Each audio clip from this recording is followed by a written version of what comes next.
Traveler, 51. The Loop Unfolds. Part 2. Dr. Evelyn Lennox stood alone in the dimly lit lab, the hum of the machines a faint backdrop to her racing thoughts. Her eyes darted to the digital clock on the wall. 11:59 a.m. Today marked exactly 1 year since Traveler 51 vanished, swallowed by the impossible anomaly that defied all explanation. She had replayed that moment endlessly, scrutinizing the data, chasing theories that led nowhere. Yet, a gnawing instinct told her that something significant would happen at noon today. Her pulse quickened as the air around her grew heavier, static crackling faintly in her ears. 11:59:50. Evelyn steadied her breathing, her hands trembling as she adjusted the sensors. The temporal distortion signature was unmistakable. "It's happening again," she whispered to herself, her voice a mix of fear and anticipation. 11:59:55. The hum grew louder, reverberating through the lab like a distant drum beat. A faint shimmer appeared in the center of the room. 12 p.m. A burst of light engulfed the space, folding and twisting reality. Evelyn shielded her eyes, feeling the weight of the moment crush down on her. When the light dimmed, she lowered her arm, and there he was. Traveler 51 stood exactly where he had disappeared a year ago. "You're late." Evelyn's breath caught in her throat. "Traveler 51. She managed, her voice shaking. "Is it really you?" The man blinked, disoriented, but his face was calm, almost eerily so. "Dr. Lennox," he said, his voice as familiar as it was haunting.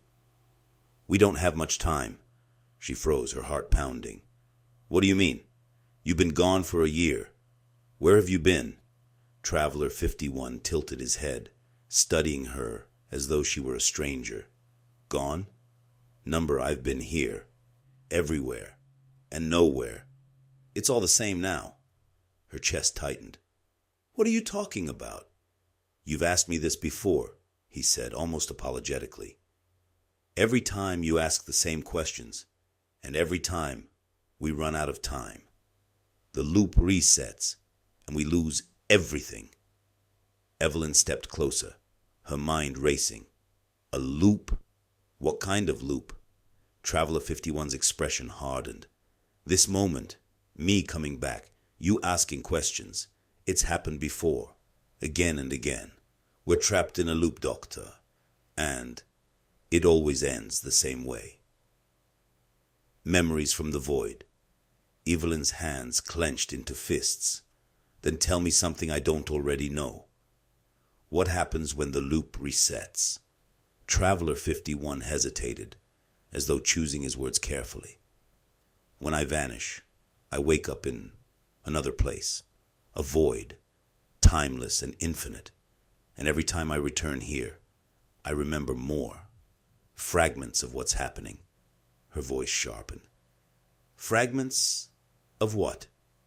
"Of a crack," he said, his voice low. "A crack in time itself. Whatever caused this, it's tethered to me.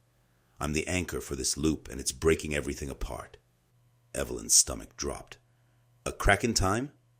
Are you saying the loop isn't just repeating? It's unraveling?" Traveler 51 nodded. "And when it unravels completely, there won't be anything left. Not this lab. Not this world. Nothing." A lasting echo. The monitors around them began to spark, the hum escalating into a deafening roar. Evelyn's eyes darted to the clock. 12:01 p.m. The second hand hadn't moved. Time itself seemed frozen. "What do we do?" she demanded, panic creeping into her voice. "How do we stop it?" Traveler 51 took a step toward her, his gaze intense. "There's a message. I left it for myself. In the void. If I can find it, I'll know how to end this." Evelyn grabbed his arm. Then we'll figure it out together. You're not doing this alone. Traveler 51 gave her a sad smile. You always say that, but I never make it past this moment. Before she could respond, the room began to ripple, the walls bending inward.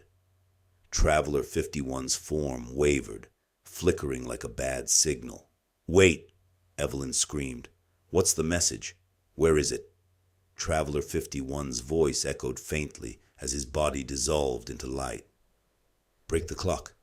That's where it begins. And then he was gone. The silent countdown. Evelyn stumbled back, staring at the clock. It was ticking again. 12 p.m. The hum in the air had vanished, leaving an eerie silence in its wake. She felt a chill run down her spine as the realization struck her. The loop had reset, but Traveler 51's words echoed in her mind. Break the clock. It wasn't just a machine. It was the key.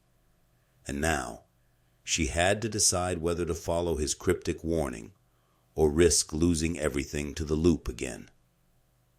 To be continued.